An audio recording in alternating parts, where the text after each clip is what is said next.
ഏശയ്യ അധ്യായം 38. ഹെസക്കിയായുടെ രോഗശാന്തി. ആ ദിവസങ്ങളിൽ ഹെസക്കിയ രോഗിയാവുകയും മരണത്തോട് അടുക്കുകയും ചെയ്തു. ആമോസിന്റെ പുത്രനായ ഏശയ്യ പ്രവാചകൻ അവനെ സമീപിച്ചു പറഞ്ഞു, കർത്താവ് അരുളി ചെയ്യുന്നു, നിന്റെ ഭവനം ക്രമപ്പെടുത്തുക, എന്തെന്നാൽ നീ മരിക്കും, സുഖം പ്രാപിക്കുകയില്ല.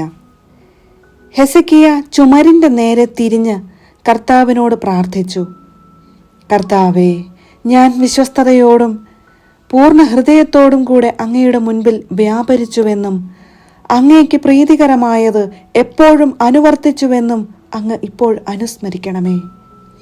അനന്തരം ഹെസക്കിയ വേദനയോടെ കരഞ്ഞു.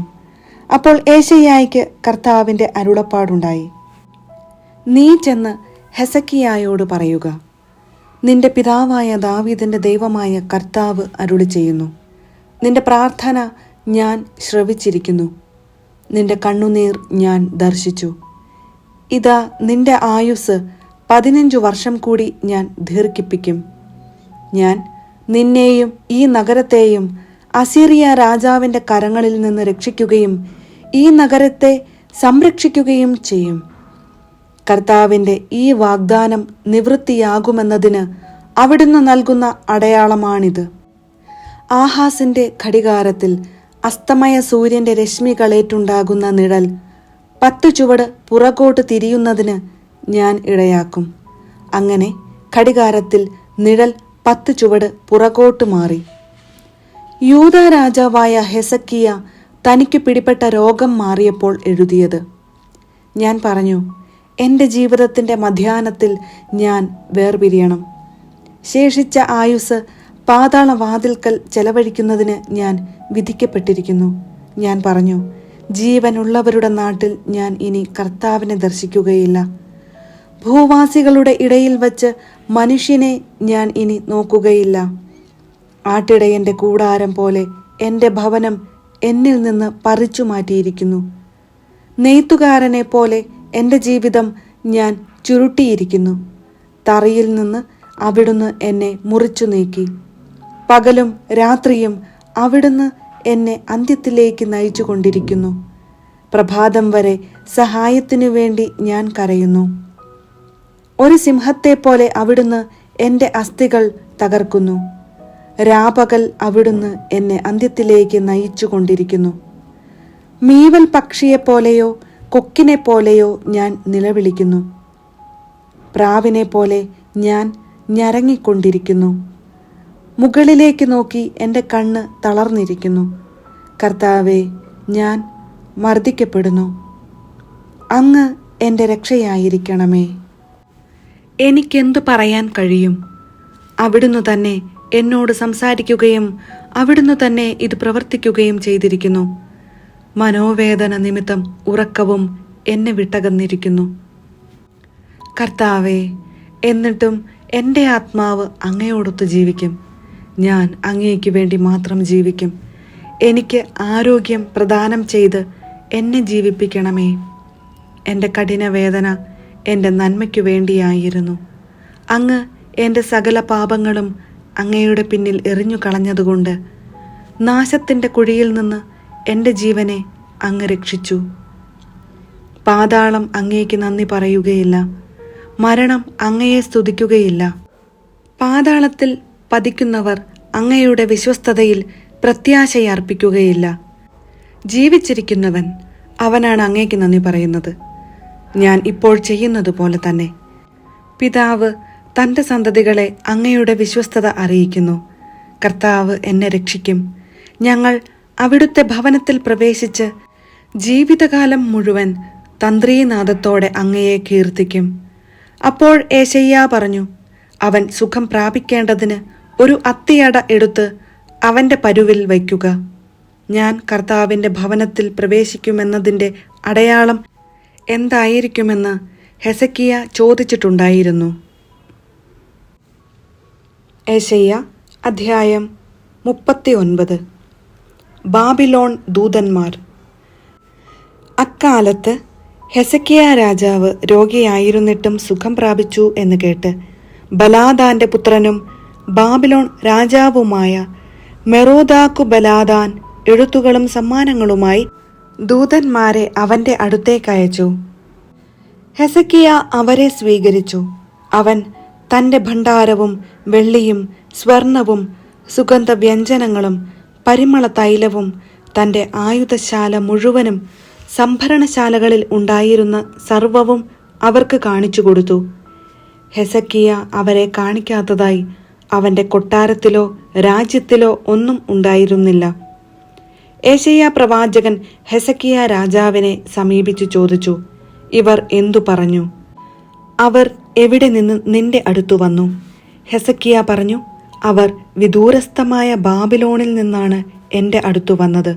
അവൻ ചോദിച്ചു, അവർ നിന്റെ ഭവനത്തിൽ എന്തെല്ലാം കണ്ടു? ഹെസക്കിയ പറഞ്ഞു, എൻ്റെ ഭവനത്തിലുള്ളതെല്ലാം അവർ കണ്ടു. ഞാൻ അവരെ കാണിക്കാത്തതായി എൻ്റെ സംഭരണശാലകളിൽ ഒന്നുമില്ല. ഏശയ്യ ഹെസക്കിയായോട് പറഞ്ഞു, സൈന്യങ്ങളുടെ കർത്താവിൻ്റെ വാക്ക് ശ്രവിക്കുക. നിന്റെ ഭവനത്തിലുള്ളതും ഇന്നുവരെ നിന്റെ പിതാക്കന്മാർ സമ്പാദിച്ചതുമായ സകലതും ബാബിലോണിലേക്ക് കൊണ്ടുപോകുന്ന ദിനങ്ങൾ വരുന്നു. ഒന്നും അവശേഷിക്കുകയില്ലെന്ന് കർത്താവ് അരുളി ചെയ്യുന്നു. നിനക്ക് ജനിച്ച നിന്റെ സ്വന്തം പുത്രന്മാരിൽ ചിലരെയും പിടിച്ചു കൊണ്ടുപോകും. ബാബിലോൺ രാജാവിന്റെ കൊട്ടാരത്തിലെ ഷണ്ഡന്മാരായിരിക്കും അവർ. ഹെസക്കിയ ഏശയ്യായോട് പറഞ്ഞു, നീ സംസാരിച്ച കർത്താവിന്റെ വചനങ്ങൾ ശ്രേഷ്ഠമാണ്. എന്തുകൊണ്ടെന്നാൽ അവൻ വിചാരിച്ചു, എൻ്റെ നാളുകളിൽ സമാധാനവും സുരക്ഷിതത്വവും ഉണ്ടായിരിക്കും. ഏശയ്യ അധ്യായം 40. ജനത്തിന് ആശ്വാസം. നിങ്ങളുടെ ദൈവം അരുളി ചെയ്യുന്നു, ആശ്വസിപ്പിക്കുവിൻ, എൻ്റെ ജനത്തെ സമാശ്വസിപ്പിക്കുവിൻ.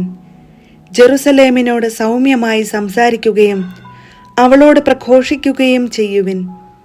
അവളുടെ അടിമത്തം അവസാനിച്ചു, തിന്മകൾ ക്ഷമിച്ചിരിക്കുന്നു. എല്ലാ പാപങ്ങൾക്കും കർത്താവിൽ നിന്ന് ഇരട്ടി ശിക്ഷയും ലഭിച്ചിരിക്കുന്നു. ഒരു സ്വരം ഉയരുന്നു, മരുഭൂമിയിൽ കർത്താവിന് വഴിയൊരുക്കുവിൻ. വിജനപ്രദേശത്ത് നമ്മുടെ ദൈവത്തിന് വിശാല വീഥി ഒരുക്കുവിൻ. താഴ്വരകൾ നികത്തപ്പെടും, മലകളും കുന്നുകളും താഴ്ത്തപ്പെടും. കുന്നും കുഴിയുമായ സ്ഥലങ്ങൾ നിരപ്പാകും, ദുർഘട പ്രദേശങ്ങൾ സമതലമാകും. കർത്താവിൻ്റെ മഹത്വം വെളിപ്പെടും. മർത്യരെല്ലാവരും ഒരുമിച്ച് അത് ദർശിക്കും. കർത്താവാണ് ഇത് അരുളി ചെയ്യുന്നത്. വീണ്ടും സ്വരമുയർന്നു, ഉദ്ഘോഷിക്കുക. ഞാൻ ആരാഞ്ഞു, ഞാൻ എന്ത് ഉദ്ഘോഷിക്കണം? ജഡം തൃണം മാത്രം, അതിൻ്റെ സൗന്ദര്യം വയലിലെ പുഷ്പം പോലെ ക്ഷണികവും. കർത്താവിൻ്റെ ശ്വാസമേൽക്കുമ്പോൾ പുല്ല് കരിയുകയും പുഷ്പം വാടിപ്പോവുകയും ചെയ്യും. മനുഷ്യൻ പുല്ലു മാത്രം, പുല്ലു കരിയുന്നു, പുഷ്പം വാടുന്നു. നമ്മുടെ ദൈവത്തിൻ്റെ വചനമാകട്ടെ എന്നേക്കും നിലനിൽക്കും. സദ്വാർത്തയുമായി വരുന്ന സിയോനെ, ഉയർന്ന മലയിൽ കയറി ശക്തിയോടെ സ്വരമുയർത്തി പറയുക. സദ്വാർത്തയുമായി വരുന്ന ജെറുസലേമേ, നിർഭയം വിളിച്ചു പറയുക. യൂദായുടെ പട്ടണങ്ങളോട് പറയുക, ഇതാ നിങ്ങളുടെ ദൈവം, ഇതാ ദൈവമായ കർത്താവ് ശക്തിയോടെ വരുന്നു. അവിടുന്ന് കരബലത്താൽ ഭരണം നടത്തുന്നു. സമ്മാനം അവിടുത്തെ കയ്യിലുണ്ട്, പ്രതിഫലവും അവിടുത്തെ മുൻപിലുണ്ട്. ഇടയനെ പോലെ അവിടുന്ന് തൻ്റെ ആട്ടിൻകൂട്ടത്തെ മേയിക്കുന്നു. അവിടുന്ന് ആട്ടിൻകുട്ടികളെ കരങ്ങളിൽ ചേർത്ത് മാറോടണച്ച് തള്ളയാടുകളെ സാവധാനം നയിക്കുന്നു. അതുല്യനായ ദൈവം കൈക്കുമ്പിളിൽ ആഴികളെ അളക്കുകയും ആകാശ വിശാലതയെ ചാണിൽ ഒതുക്കുകയും ഭൂമിയിലെ പൊടിയെ അളവുപാത്രത്തിൽ ഉൾക്കൊള്ളിക്കുകയും പർവ്വതങ്ങളുടെ ഭാരം വെള്ളിക്കോലിൽ നിശ്ചയിക്കുകയും കുന്നുകളെ തുലാസിൽ തൂക്കുകയും ചെയ്തവനാര്? കർത്താവിൻ്റെ ആത്മാവിനെ നിയന്ത്രിക്കാൻ ആരുണ്ട്? ഏത് ഉപദേശകൻ അവിടുത്തേക്ക് പ്രബോധനം നൽകി? ആരോട് അവിടുന്ന് ഉപദേശം തേടി? നീതിയുടെ പാത അവിടുത്തെ പഠിപ്പിക്കുകയും അവിടുത്തേക്ക് ജ്ഞാനം പകർന്നു കൊടുത്ത് അറിവിൻ്റെ മാർഗം നിർദ്ദേശിക്കുകയും ചെയ്തത് ആര്? ജനതകൾ അവിടുത്തേക്ക് തൊട്ടിയിൽ ഒരു തുള്ളി വെള്ളം പോലെയും വെള്ളിക്കോലിൽ പൊടി പോലെയും ആണ്. ദ്വീപുകളെ അവിടുന്ന് നേർത്ത പൊടി പോലെ കരുതുന്നു. ലബനോൻ വിറകിന് തികയുകയില്ല. അവിടെയുള്ള മൃഗങ്ങൾ ഒരു ദഹനബലിക്ക് മതിയാവുകയില്ല. അവിടുത്തെ മുൻപിൽ ജനതകൾ ഒന്നുമല്ല. ഒന്നുമില്ലായ്മയ്ക്കും ശൂന്യതയ്ക്കും താഴെയേ അവിടുന്ന് അവയ്ക്ക് സ്ഥാനം നൽകിയിട്ടുള്ളൂ. ദൈവത്തെ ആരോട് നിങ്ങൾ തുലനം ചെയ്യും? അവിടുത്തോട് സാദൃശ്യമുള്ള രൂപമേത്? ശില്പി വാർത്തതും സ്വർണപ്പണിക്കാരൻ സ്വർണം പൂശി വെള്ളിച്ചങ്ങലകൾ അണിയിച്ചതുമായ വിഗ്രഹമോ? ആരാധനയ്ക്ക് ദരിദ്രൻ ദ്രവിച്ചു പോകാത്ത തടിക്കഷണം തിരഞ്ഞെടുക്കുന്നു. ചലിക്കാത്ത പ്രതിമയുണ്ടാക്കാൻ അവൻ വിദഗ്ധനായ ശില്പിയെ അന്വേഷിക്കുന്നു. നിങ്ങൾക്കറിഞ്ഞുകൂടെ? കേട്ടിട്ടില്ലേ? ആരംഭം മുതൽക്കേ നിങ്ങളോടിത് പറഞ്ഞിട്ടില്ലേ? ഭൂമിയുടെ അടിസ്ഥാനങ്ങളിൽ നിന്ന് നിങ്ങൾ ഗ്രഹിച്ചിട്ടില്ലേ? ഭൂമിക്ക് മുകളിൽ ആകാശവിധാനത്തിന് ഉപവിഷ്ടനായിരിക്കുന്നവനാണ് അവിടുന്ന്. ഭൂവാസികൾ വിട്ടിലുകൾക്ക് തുല്യരാണ്.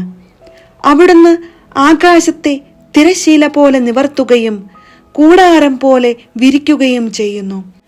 അവിടുന്ന് ഭൂമിയിലെ പ്രഭുക്കന്മാരെ ഇല്ലാതാക്കുകയും ഭരണാധിപന്മാരെ ശൂന്യരാക്കുകയും ചെയ്യുന്നു. നട്ടയുടനെ, വിതച്ചയുടനെ, വേരെടുത്തയുടനെ അവിടുത്തെ നിശ്വാസത്തിൽ അവ കരിഞ്ഞു പോകുന്നു. വൈക്കോലിനെ എന്ന പോലെ കൊടുങ്കാറ്റ് അവയെ പറത്തിക്കളയുന്നു. ആരോട് നിങ്ങൾ എന്നെ ഉപമിക്കും? ആരോടാണ് എനിക്ക് സാദൃശ്യം എന്ന് പരിശുദ്ധനായവൻ ചോദിക്കുന്നു. നിങ്ങൾ കണ്ണുയർത്തി കാണുവിൻ. ആരാണ് ഇവയെല്ലാം സൃഷ്ടിച്ചത്? പേര് ചൊല്ലി വിളിച്ച് അവയുടെ ഗണത്തെ എണ്ണമനുസരിച്ച് പുറത്തു കൊണ്ടുവരുന്നവൻ തന്നെ.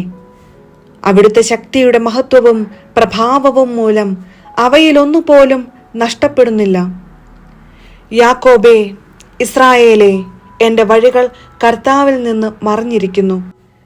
എൻ്റെ അവകാശം ദൈവം കണക്കിലെടുക്കുന്നില്ല എന്ന് നീ പരാതി പറയുന്നത് എന്തുകൊണ്ടാണ്? നിങ്ങൾക്ക് അറിഞ്ഞുകൂടെ? നിങ്ങൾ കേട്ടിട്ടില്ലേ? കർത്താവ് നിത്യനായ ദൈവവും ഭൂമി മുഴുവൻ്റെയും സ്രഷ്ടാവുമാണ്. അവിടുന്ന് ക്ഷീണിക്കുകയോ തളരുകയോ ഇല്ല. അവിടുത്തെ മനസ്സ് അഗ്രാഹ്യമാണ്. തളർന്നവന് അവിടുന്ന് ബലം നൽകുന്നു, ദുർബലന് ശക്തി പകരുകയും ചെയ്യുന്നു. യുവാക്കൾ പോലും തളരുകയും ക്ഷീണിക്കുകയും ചെയ്തേക്കാം. ചെറുപ്പക്കാർ ശക്തിയറ്റു വീഴാം. എന്നാൽ ദൈവത്തിൽ ആശ്രയിക്കുന്നവർ വീണ്ടും ശക്തി പ്രാപിക്കും. അവർ കഴുകന്മാരെ പോലെ ചിറകടിച്ചുയരും. അവർ ഓടിയാലും ക്ഷീണിക്കുകയില്ല, നടന്നാൽ തളരുകയുമില്ല.